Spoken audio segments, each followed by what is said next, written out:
Welcome to Foodytime. I'm Jay Fettigan, and in this episode I talk with cheesemonger Gordon Edgar. I've met very few people in my life who know more about cheese than Gordon does. He tells a really funny story about somewhat of a controversy around a vegan cheese in a contest that made national headlines, and introduces us to his beautiful white schnauzer. It's a fun interview. He's an entertaining guy. Enjoy. Gordon, thank you so much for being part of Foodytime. I really appreciate you talking with me. Let's start. Can you tell me a little bit about what's gotten you here? I guess you started off in the punk world and eventually evolved into being a cheesemonger. Could you give me a little background? I think the best way to tell the story is just that, in the 80s, I was, involved in the punk scene, involved in political activism. When I became an adult, I had to figure out, how to get a job and make a living. And I was drawn to the store that I still work at, which is Rainbow Grocery Cooperative in San Francisco, it's kind of a large scale experiment in workplace democracy.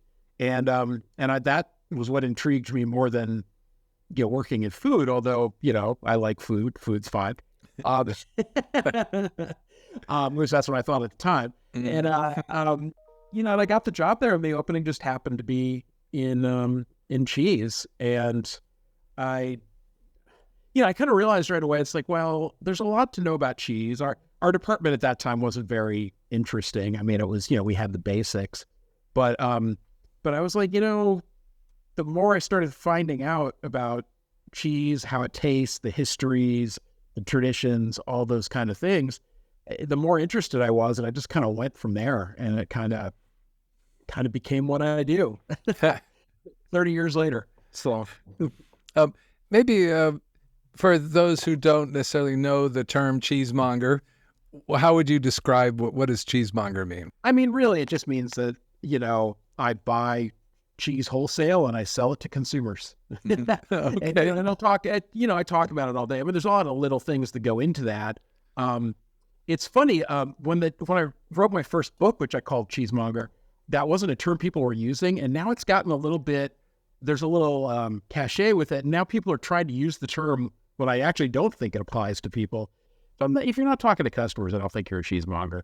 And again, some basics about cheese. We know that they're, cow, sheep, goat, and I guess buffalo, right? Are those could you give me a little description about the different types of cheeses there are in terms of their basic animals that the milk comes from? Sure. Yeah. I mean, those are the four biggest. Obviously most Americans are most familiar with cow's milk, cheese, and that's kind of what you use as a default, I think, most of the time when you're, comparing the types. Like, you know how it is. That's what you're used to. You consider that normal. In some places that might not be normal. It's going to be a higher butterfat content than in goat milk, less tangy. Mm-hmm. Goat milk is very associated in the United States with, at least historically, with California, because a lot of, which is where I'm from, but a lot of women back to the landers in the 70s started selling goat cheese, at farmers markets and selling it to restaurants.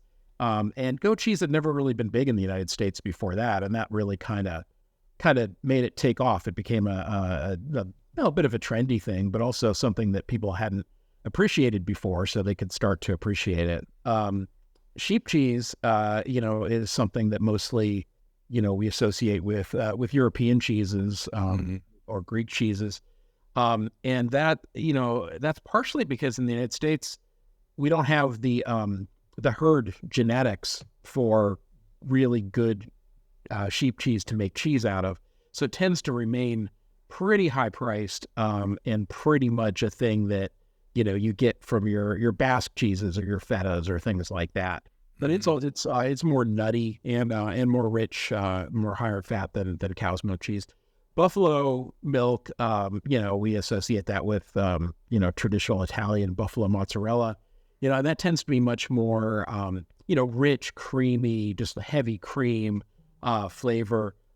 And then in the future, we might People have been experimenting with commercial deer milk cheeses and in other parts of the world, camel cheeses, yak cheeses, things like that. We just don't get those here very often. In fact, the yak cheese, we did have yak cheese in here 20 years ago. There was somebody trying to sell some yak cheese, and it was so bad. I mean, it was good sometimes, but it was very high priced and very not suited. People bought it as a novelty. They didn't tend to buy it twice. Right. But now we see that same stuff if you go to pet stores and the dog chew section and the yak chews. That's what happened to your yak chews, the import variety. Right, the novelty wore off. I take it. It's like, I know I tried rattlesnake one time just for the novelty of what it would taste like. I don't think I'd ever go back and do it again.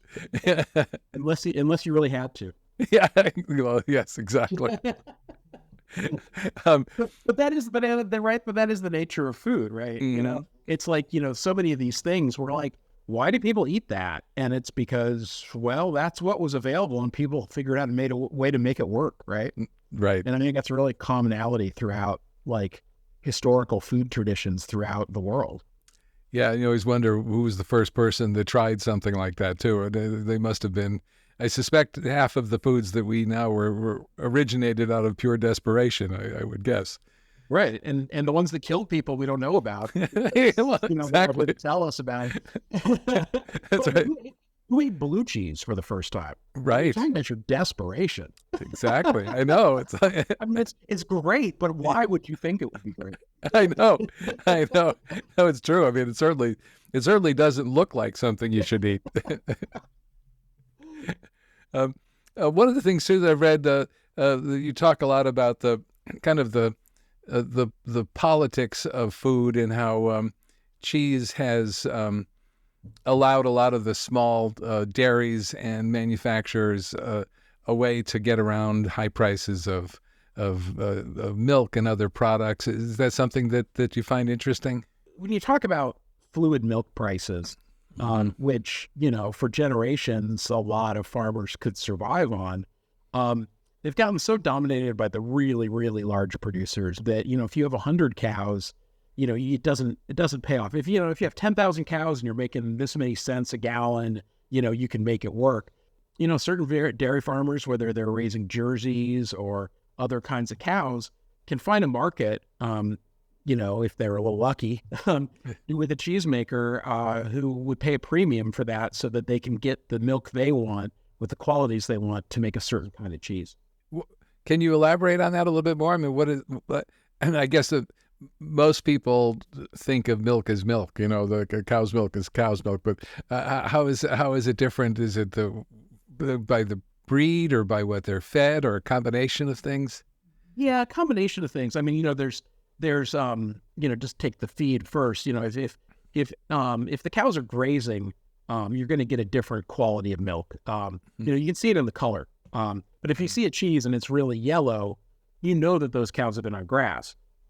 You can see it, say, in the Alpine cheeses, especially when you look at your Gruyere or Comté over the course of the year.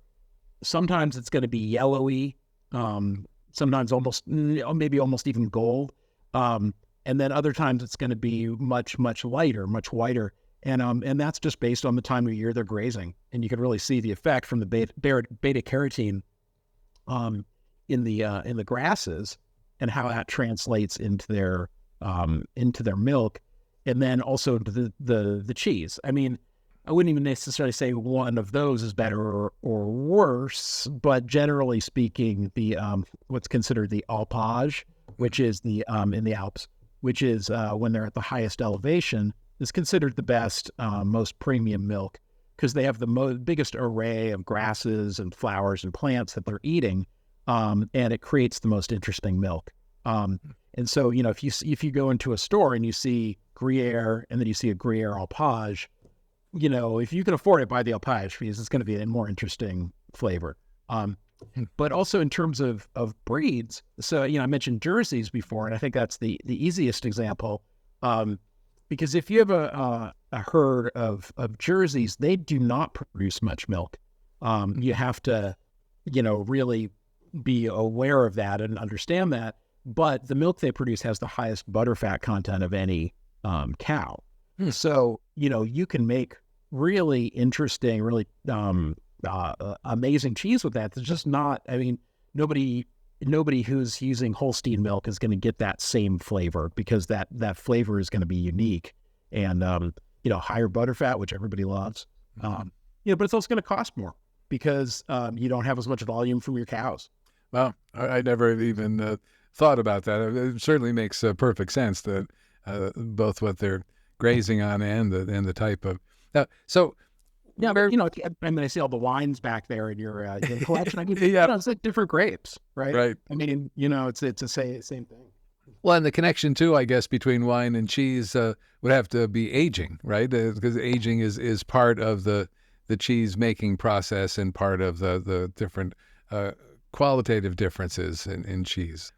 Sure, but I also think that the other obvious commonality is cultures. You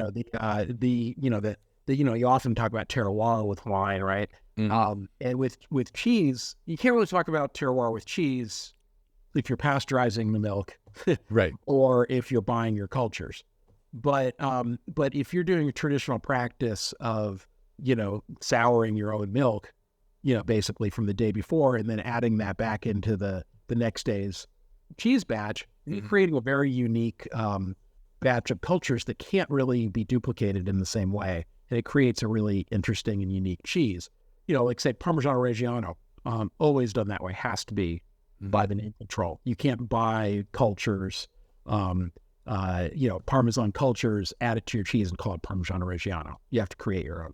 And people are doing that also in the U.S. And kind of referring to it as, because you got to have a new name for it. They're kind of referring to it as like house-made cultures, that. And there's a few people doing interesting things with that. And, those cheeses tend to taste a little more wild. They're a little more out of control, and they're not necessarily what people are expecting. But they're 100% unique, and nobody else is going to make a cheese that tastes exactly like that. There's actually a really interesting experiment going on. I don't want to get too far down this road if we don't want to, but no. Yeah, there's this kind of experiment that 3 dairies are doing.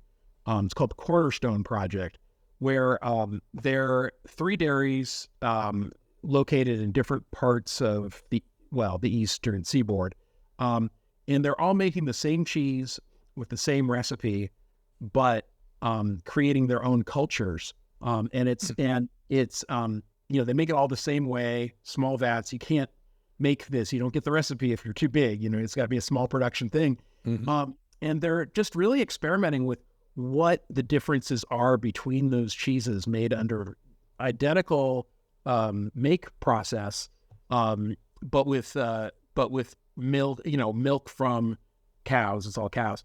In different areas, eating what their local grasses are and making their own cultures. And so it's a real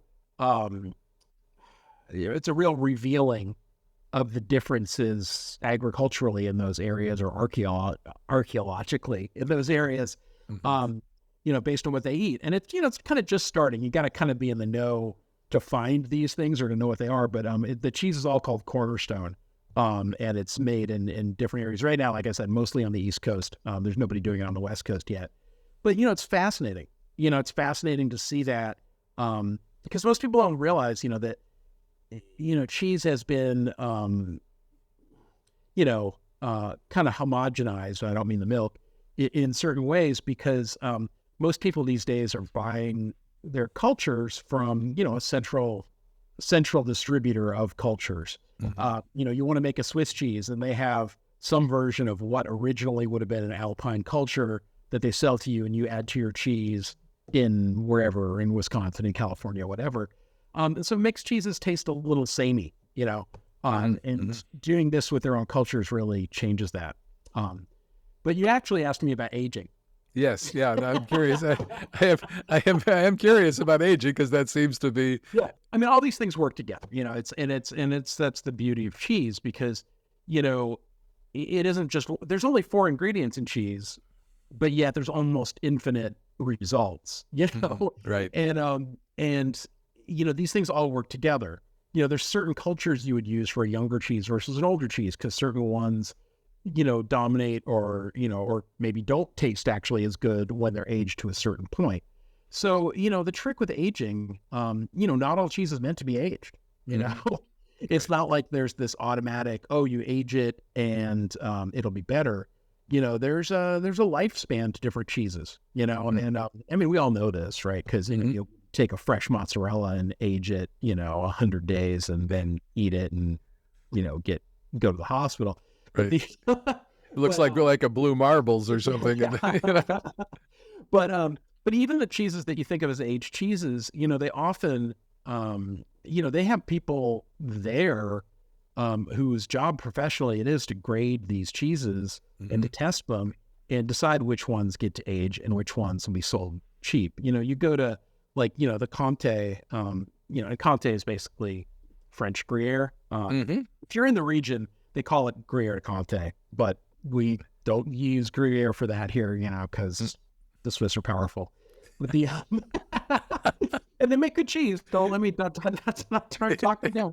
Yeah. But you go to these. I went a number of years. I went to one. It's in the old Napoleon era fort that they've repurposed as an aging ground for there's these tens of thousands of wheels of Gruyere there. And there's more than one person whose job it is to go in and knock on the cheese and test it and taste it and see which ones they think, will grow up to be cheeses you age for 2 or 3 years and which ones you're going to sell at 6 months. And they know that by the very early tastes, when the tastes haven't developed a lot, you have to be a real expert at this. And by the sound of the wheels, the density of the make, which ones they think are going to be good as young cheeses, and which ones are going to be good to be aged. And, the difference is tremendous, in flavor. Obviously as cheese ages, it intensifies, it loses moisture. It's a bigger expense because, you've made this item and you're like, oh, we've made the choice now to not sell it for 2 years. So therefore we're not going to get any money back on it for 2 years. Right. So the urge is to sell cheese younger to get your return on your investment. So it's a real commitment to make aged cheese. And so the people doing it are generally very committed to making good cheese. Right. To make sure that at the end of 2 years, when they could have sold it for a lesser amount at 6 months, they don't end up with something they can't sell at all at 2 years. Right. Right. Right. It's a little bit of risk there. But the flavors change dramatically. I mean, one of my wife's favorite cheeses is Robusto, which is a super aged Gouda, right? Which tastes dramatically different from a fresh Gouda. Yeah, and that's a great example too of how aging and cultures work together because those aged Goudas get sweet, right? It gets sweet. You get the tyrosine crystals in there, which people really like. People come in and asking for crunchy cheese. Like, okay, I want some of the crunchy cheese, But one of the biggest trends we've seen in recent years is, recent being the last 10, 12, 15, I don't know, I'm getting older, it's hard to remember, is the mixing of traditional cultures. So you have a lot of people making cheddars now who get the same culture that you would use for a Gouda, and they add it into their cheddar cultures. So, and that's Robusto is a good example of that. I mean, it's a brand name Gouda, but all Goudas have the same quality of when they age, they get sweet. But you see it in these sweet cheddars like Prairie Breeze or Dubliner, where you taste them and you're like, oh, that's got a nice, sweet, sharp taste to it. And the reason is they're not using just traditional cheddar cultures anymore, even though they're making a cheddar. Yeah. And it also kind of off topic a little bit, but it seems that there are cheeses, especially imported cheeses, now that you can't import anymore, like Morbier and other things for whatever regulatory issues that come up. Yeah, I mean, Morbier just came back actually. Oh, it did. It's Yeah, one of my favorite cheeses. but literally well, 2 months ago or so, something like that. Yeah, yeah. I mean, I think the counterpoint to that is that people in the U.S. are starting to make really good versions of that. Like, I mean, honestly, I'd prefer any number of U.S.-made raclette versions to most raclettes that we import these days. Raclette? I'm not sure I'm familiar with that. Well, raclette and Morbier are basically the same cheese, but without the layer of ash. And raclette is a cheese that's meant to be meant to be heated, and you often are like scrape it onto potatoes like that. You heat it over a lamp, and you scrape it on there. You know, it's like fondue. Yeah, it's like a fondue cheese. So, you know, those are things that we found some alternatives for. But yeah, you know, the regulations are usually the United States' fault. I mean, I'll just say it. You know, it's like we were at a workshop, and this was at a point when, well, it's still true. We can only get a few Roqueforts into the United States now, because most people look at what the U.S. requires in terms of testing, and is like, that's ridiculous. We're not going to do it. And it's not ridiculous because it's so, you know, it's so stringent. It's ridiculous because it's so outdated that the French don't have the equipment anymore to test for the things that the United States wants. This woman who was a cheese dairy scientist in France was talking about this. She's like, you know, this is a bad test. We don't use it anymore. We haven't used it for decades, but it's required to test the Roquefort for this in order to bring it in, and they're just not going to do it. So that's really been a problem with certain European cheeses, especially French cheeses, just being like, you know, nah, we don't need you. Right. With a cheese like Humboldt Fog, is that an ash layer in the middle of that? Also, because that's also probably my favorite cheese overall in the world, if I could have my choice. Yeah, no, definitely. And that, you know, that's a great example of, like, you know, a U.S. cheesemaker, you know, way back when, and Mary Keene, you know, back in the day, you know, visiting Europe, seeing like cheeses that were impressive and being like, well, what can I do to, you know, make a take on that? So she basically combined a traditional French goat cheese with the Morbier, which is a cow's milk cheese, and just put a layer of ash in it. You know, and it doesn't taste anything like Morbier. That's not that style, but the look of that, you know, created a really iconic American cheese. You know, it's like you go into the shop and you're like, oh, there's the Humboldt Fog. You know, I see it right away. You know, and that, you know, that's really something, especially, you know, like I was saying earlier about how, you know, goat cheese wasn't really popular amongst Americans until the really the 80s, 90s, and a lot more now. So, you know, but that was one of the cheeses that made it popular. And from what I understand, Jasper Hill has a interesting method. Do you I'm sure could tell me more about how they make cheese and how they bring people together, I guess, to make cheeses than I could. Oh yeah, definitely. I mean, you know, I have a funny story, because I actually was visiting, I can't remember what year it was, but early 2000s. I was visiting Jasper Hill, and at that point they were just, you know, two brothers with 40 cows, you know, and they were, you know, they were talking about, oh yeah, we're going to dig it, you know, like next month when the weather's better, we're going to start digging into this hillside, and we're going to build this massive cave, and we're going to age cheese for everyone in the region. And me and the friend I was with were just like, yeah, sure. Yeah, no, we'll see in a couple of years, buddy. You know, but they did it. I mean, I got to give them credit; they really did. And this is in the hills in Vermont. The hills in Greensboro, Vermont. Yep. And they created this huge, you know, aging facility with, I believe, 5 different aging areas, which, you know, different types of cheese needs different temperatures, needs different humidity, needs different, you know, airflow, things like that. And you can't put certain cheeses with other cheeses. You put the blue cheese in with another cheese, you're going to have blue cheese. Right.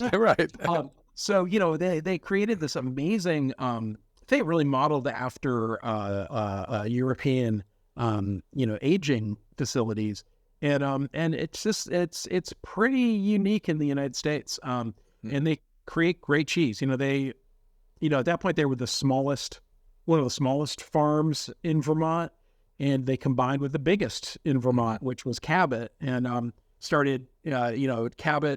Cabot really developed it, but Cabot developed a cloth bound cheddar, which was a more traditional way of making cheddar, which had pretty much gone extinct in the United States. And they worked with Jasper to then age it for them. Right.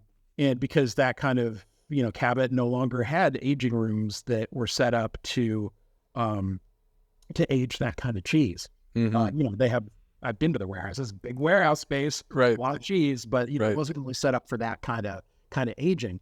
And so that was a great partnership. But then since then, Jasper's also tried to work with other folks to help support them make their cheese, and then they could be the agers for it. Because if you think about it, the amount of money needed to start a cheese making operation, is significant, especially for a smaller producer and not somebody who's backed by, a lot of money.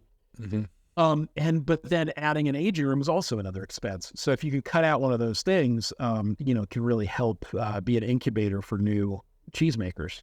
Maybe at some point they want to go off and do it on their own, but they don't necessarily have to start that way, and that's a big help. Right. And so outside of Vermont, we have several different states that are well known for making cheeses. I know that you visited lots of them. I read about. Anyway, you could tell me more than that I could tell you about it. Oh, go on now. I'm from California, which is, the biggest, produces the most amount of milk. But we don't produce the most amount of cheese, and we produce a lot of cheese, but a lot of it is just commodity style. Commodity style is like big 40-pound or 640-pound blocks of cheddar that's meant to be shredded. It's where your pizza cheese comes from. Right. It's but also the cheaper bargain brands at the store. Like big blocks of cheddar, stuff like that. Just down the street from me, 2 hours away. There's the biggest cheese producer in the world. Hilmar makes 1 million pounds of cheese a day. Wow. But California is really known for, like I said, kind of like the goat cheese revolution. A lot of producers out here, a lot of different people making goat cheese, and really took off with the whole California cuisine, goat cheese salad kind of thing. That really made a market for it that didn't exist before. Wisconsin is kind of well known for, it's very well known for its cheese. The cheeseheads, it's really the most cheese loving state in the country, and right. Really, the people are into it.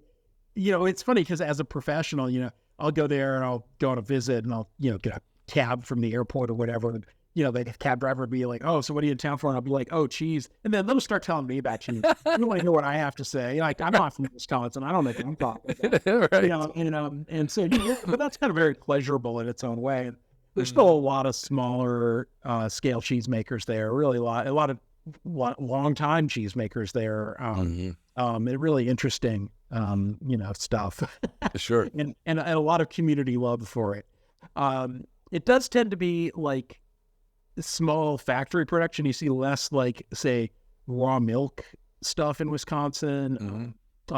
It's more kind of that initial wave of industrialization set the tone of cheese, and by that I mean like the late 1800s. Cheese factory. But as opposed to say in Vermont, you still have some traditions there that really go back further, and the people who are looking for Vermont cheddar are really looking for a specific thing, and no other cheddar in the country tastes like it, especially if it's raw milk. It tends to be much more bitter than a lot of people like, much sharper, and often more crumbly. It goes great on apple pie, right? Which is another Vermont thing. But it's very distinct, and has a lot of tradition going back. There's at this point now, I think there's less, going forward, there's less state traditions and more people making a style of cheese either that isn't already being made in their area, or that some, that they can work with some local restaurants and develop, a thing for that region. I think that's kind of the future of places going forward, figuring out what isn't made locally and making that.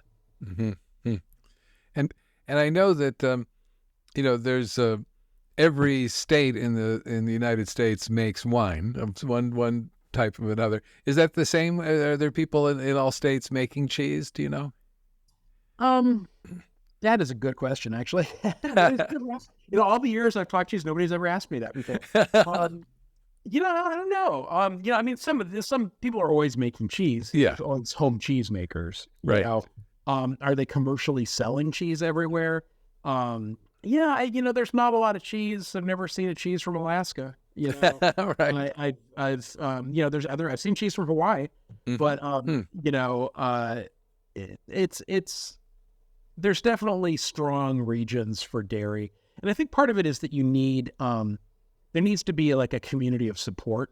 You need, for one thing, you need a vet that handles your animals. You need the equipment, and if you're in Vermont, you can probably find some used equipment pretty cheap from somebody who's getting a little bigger, or from Wisconsin or California.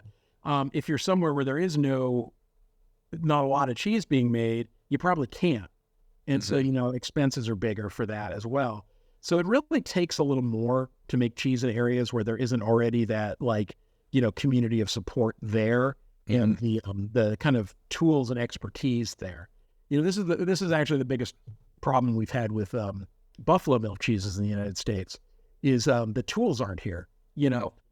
People have tried sporadically in different states to do buffalo cheese, and it most of the time has ended up in failure, partially because it's a tough milk to work with a little bit, and there's not a lot of tradition. You have to get all that knowledge on your own. You have to get all the material on your own. You have to get all your equipment on your own. Right. And there's not a lot of vets who know anything about water buffalo. I'm not even talking about icing here. We're talking about water buffalo. Right. So it's like, it's a hard thing if you don't have that. So what do you think? I mean, let's start talking about maybe some of the best cheeses you've experienced or had, or what would be on the top of your list? Well, I'm going to give a California favorite. I don't know if people can get this elsewhere these days, but although they might be soon. But there's a cheese out here called Teleme, which is it's made by this guy Franklin Peluso, and it's a family tradition. There used to be multiple Teleme makers, and it's actually not even a California thing. It's like a Bay Area thing, and it's like if you were growing up in the 70s, or probably other decades, but that's when I grew up. You go to any Italian deli and you'd see Teleme there, and you just thought that was just your normal cheese. Teleme, And the closest equivalent is an Italian cheese like Crescenza, but a really just like soft, oozy, milky, mild, fresh tasting, a little bit sour cheese that oozes out at room temperature. That and what is distinct with Teleme is that he puts rice flour all over the rind, so that kind of inhibits mold growth, but also creates this really nice, chewy, delicious rind. And that's a cheese that a lot of us thought we'd lost forever, because right before COVID, Franklin lost his facility. He was making, Franklin is getting up in age, and he wasn't making cheese every day anymore. So he was renting out space in a different facility, and somebody who was making Mexican-style cheeses. That company went out of business, and then he all of a sudden couldn't make cheese, so there was no more Teleme. Then he was like, okay, I'll find a new place to make it, and then COVID hit. And COVID caused, a huge change in all the production, at least temporarily, of cheese producing. There was less people working in each facility. They were making cheese over the course of more days because less people were involved. They could make less cheese. And nobody wanted to share a facility with a bunch of new strangers, especially in the beginning times when people didn't really know, how things were spread and that. So, one thing led to the next, and, all of a sudden it was over 3 years later and we hadn't had Teleme. And everybody's like, well, maybe this cheese is gone forever now. He was the last producer, but he just started making cheese again, and with his son, and it's my all-time favorite cheese. Nice. Oh, that's great. Yeah, it goes with everything. It's like it's the ultimate table cheese. Whatever you have on your table, it goes with, and it cooks really well too with eggs and things like that. So that's my my underrated favorite cheese. Well, that's great. So the flip side of the coin, of course, then would be the worst cheeses. Think of government cheese or Velveeta or something. So where do you go? Just say taste is subjective. Yeah, I mean, it's. I don't like to name the worst. I mean, not because I'm a negative person, but just so it always comes back to you. Yeah. I will say that when I was writing one of my books, I tried to get into the craft facility, to like, which is this like underground bunker with millions of pounds of cheese in it. And they wouldn't even respond. I mean, I had like, it was like, I'm a press schedule. I'm writing a book. I got a book contract. Come on, let me in. Let's go. Let me see it. And they were like, they didn't say no. They would just didn't even respond. Because I mean, cheddar, that's what they make, right? Isn't everything right. Well, and so that's why they're my least favorite. Okay. They didn't respond to my emails. Well, I was fortunate to have never. I grew up. My heritage is Italian on my mother's side, and she did most of the cooking. And I never even had Velveeta cheese until I went away to college. I didn't even know what it was like. I know a lot of people. It's one of those go-to comfort foods.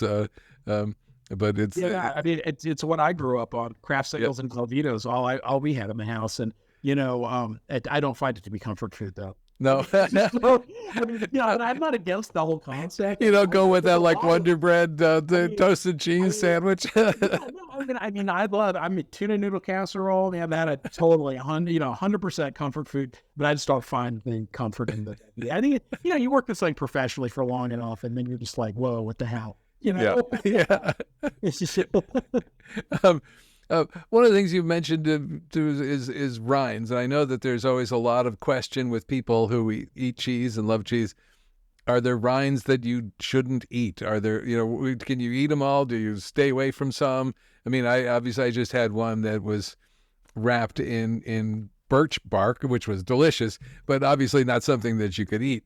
But so where do you fall on giving people advice on what rinds to eat, what rinds not to eat?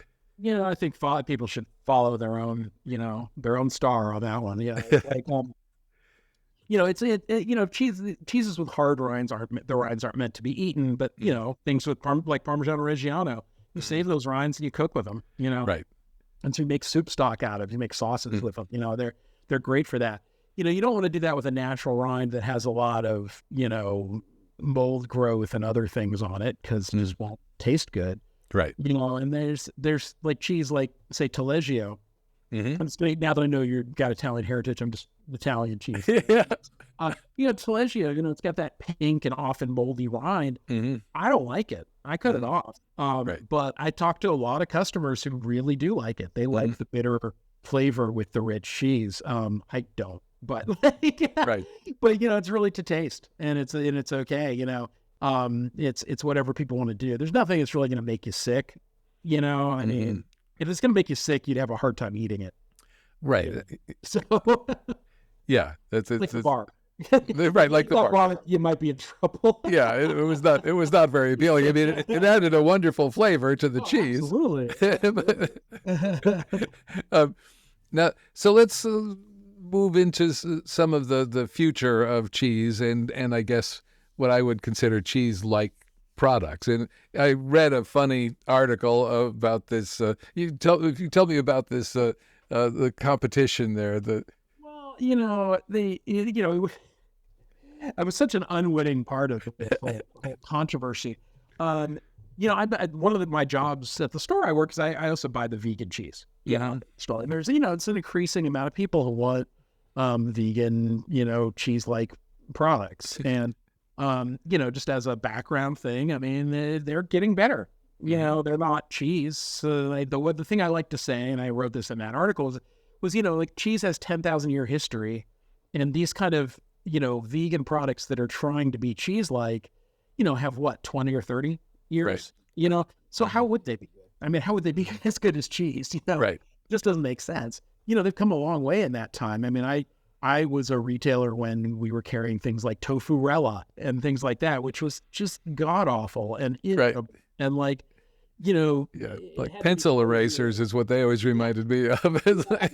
You had to be like a committed martyr to like eat these cheeses. And things now, I mean, they're kind of like nut pates, like the best ones. And nuts are good. Right. That can make good food. I mean, the thing I didn't write in the article, so I'll expand on this here is, there's a long history with what has been known as different names over the years. But if you go back to the 1800s, like the 1850s, 1860s, 1870s, 80s, the United States was exporting cheddar. And this isn't something we think about. We think about a lot of times, like people will be like, especially when I started, it's not as true now, but when I started, people didn't want American cheese. They were like, oh, American-made cheese is not going to be very good. I want something from Europe. And part of the reason which was true at that time, but part of the reason was America went from being an exporter of really good cheese, like cheddar, to being, guilty of fraud. And people started doing this thing, which eventually got the name of being called filled milk cheese, which isn't a term most people have heard of, but it was actually outlawed under the Nixon administration. But what people were doing in the late 1800s is they started making cheddar, but they would take out butterfat, or they wouldn't take out the butterfat. Maybe they would. Maybe they'd make some butter out of it. But they would add to the milk cheap oil. And they could still make cheese out of it, but it didn't taste very good. And but it was much cheaper to produce. And they would do this. And I mean, some people did this, some people didn't. And some of these cheeses made their way to England. And then the United States just got the reputation of being the worst cheese and most dishonest and worst cheesemakers in the world. Huh. But it's mind-blowing to think that, like, it was once regarded as, that American-made cheddar in the 1800s was regarded as some of the best in the world, better than English ones sometimes, probably not by the people in those English towns, but but definitely was really well considered until some people screwed it up by getting greedy. Right. So fast forward all this, that little history aside, sure. Fast forward all this to the fact that most of these vegan cheeses, without the dairy part, they're replacing the dairy with cheap oils. It's like, it's coconut oil. It's like whatever oil. And that's the basis of most of these, a lot of the most mass-produced vegan cheeses. So it's kind of ironic, like this many years later, that's like, in some ways people are considering that the wave of the future, when it was kind of something that was dismissed as being inferior so long ago. Right. But there was this thing, like the Good Food Awards happened, and it's a judging that happens every year, and it's it's supposed to be very strict requirements for even being able to enter this contest. I've judged a few times, although I did not judge this year. It's a contest that good cheeses win. I wouldn't say it's considered the most prestigious cheese or food competition. It varies a lot from year to year. It's got a little more stability, I'd say, in terms of judging recently, but it's not the highest industry standard of best things. But what happened was that and I still don't understand this, and I'm not mad at them, whatever. But like, they decided they have all these really strict requirements for dairy. It's like about how the animals are treated, about what they're eating, about, how they're made, what volume, all this kind of stuff. And then they decided to allow vegan entries just by saying, or vegan alternatives. So there's no real there's a real self-selection with the dairy ones because they know if they're allowed to enter or not. But but the vegan entries, it's much less strict. It's just you just got to be vegan and be making imitation of cheese. So, anyways, this year's competition, one of the vegan cheeses was awarded a winner as a winner from a region. And a winner, they don't have a best of show. So this isn't like this is the best cheese in the world. They name a number of winners from each region, and the judges there, as far as I can tell, clearly knew it was a vegan cheese, and were like, oh yeah, for a vegan cheese, this is probably the best thing we've tasted. But that kind of got, so that kind of got spun as like, oh, this vegan cheese defeated all the other cheeses, and it's the best cheese in the world, right? And that was an incredible exaggeration. And then this is where I came into the story. They had contacted me about carrying it about 9 months ago, the company that makes this.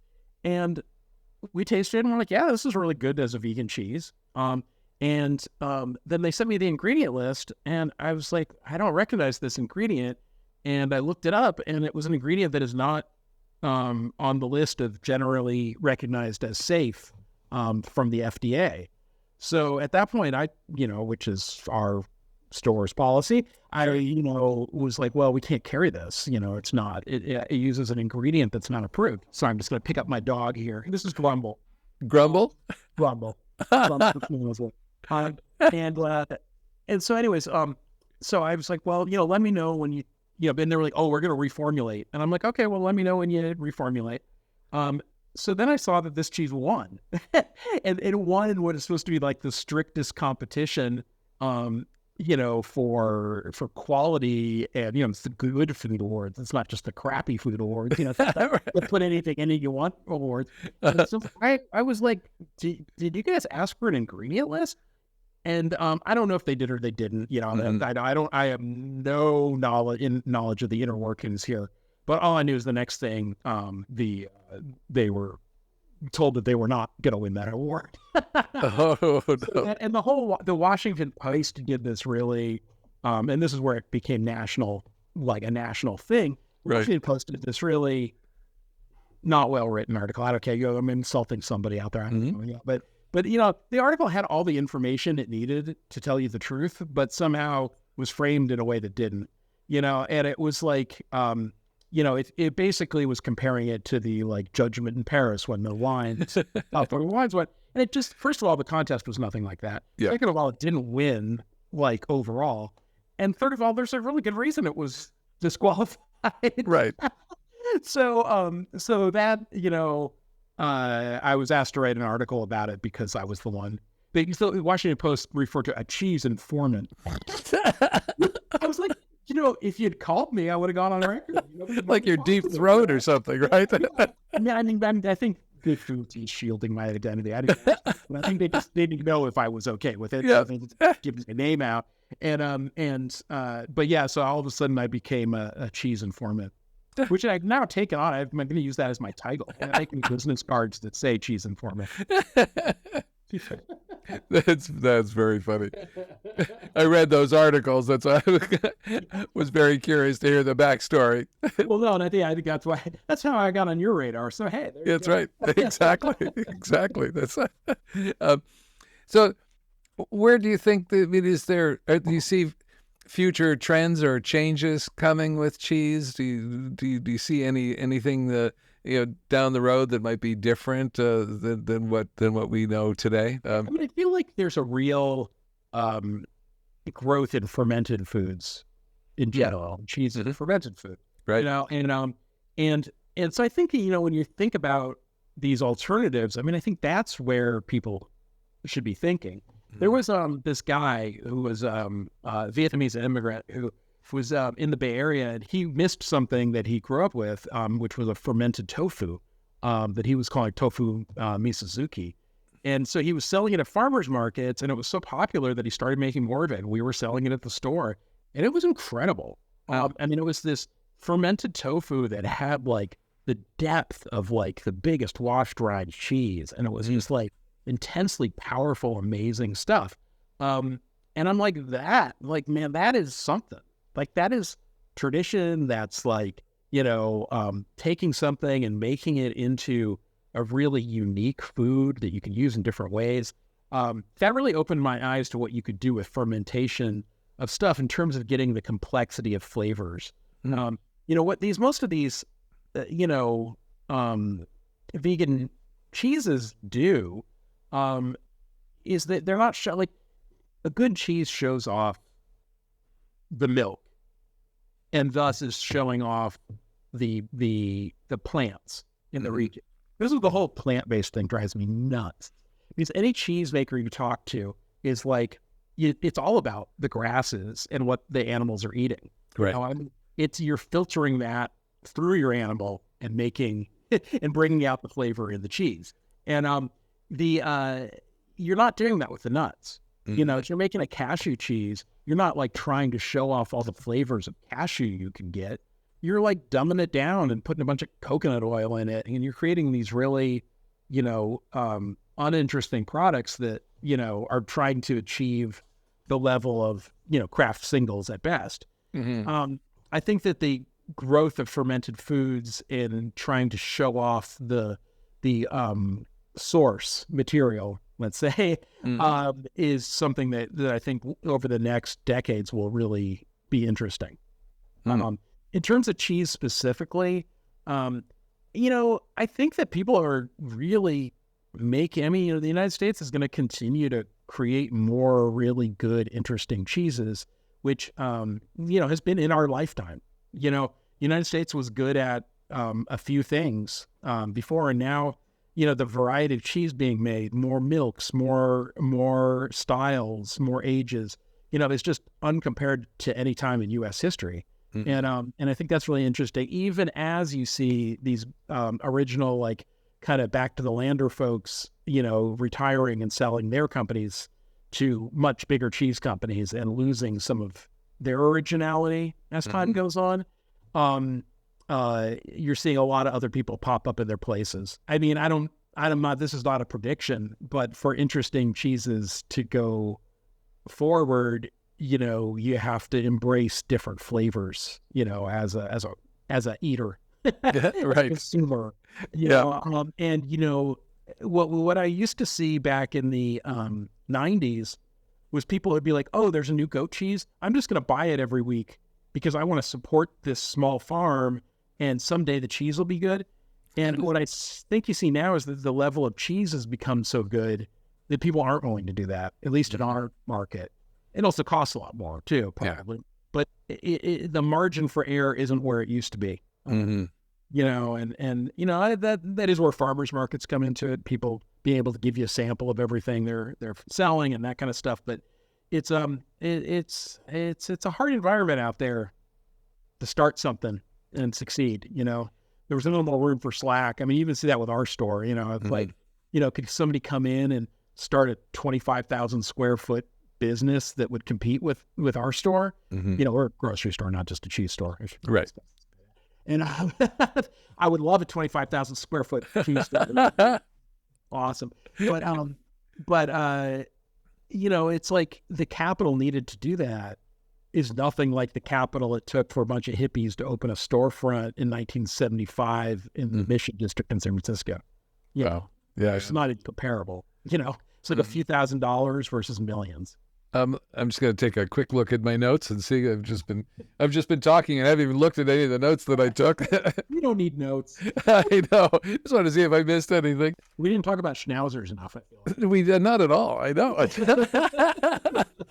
Does he like cheese? Does he have favorite cheeses? It's funny. He sticks to his raw meat diet. He's happy with that. Cheese is too processed. Yes, I know. We dog sit for friends and relatives. There's one dog that comes over. Usually if you have friends over, you put some cheese and snacks and stuff out on the coffee table in the living room, and you have to make sure somebody's always in the room. But with one of our friends' dogs, no interest whatsoever in people food. He could be in the living room for hours with cheeses and meats and crackers and bread. No interest whatsoever.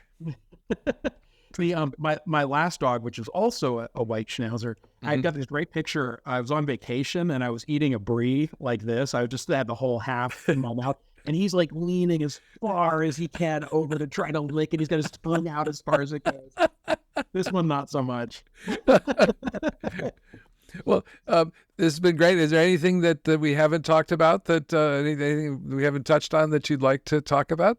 I feel like we should cue outro music now.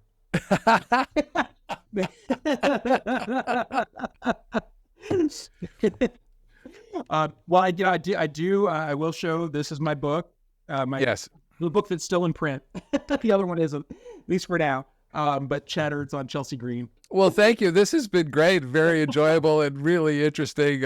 I think, as you can tell, I love cheese, and you know, maybe it's too large a part of my diet as it should be sometimes. But this has been great. Thank you so much.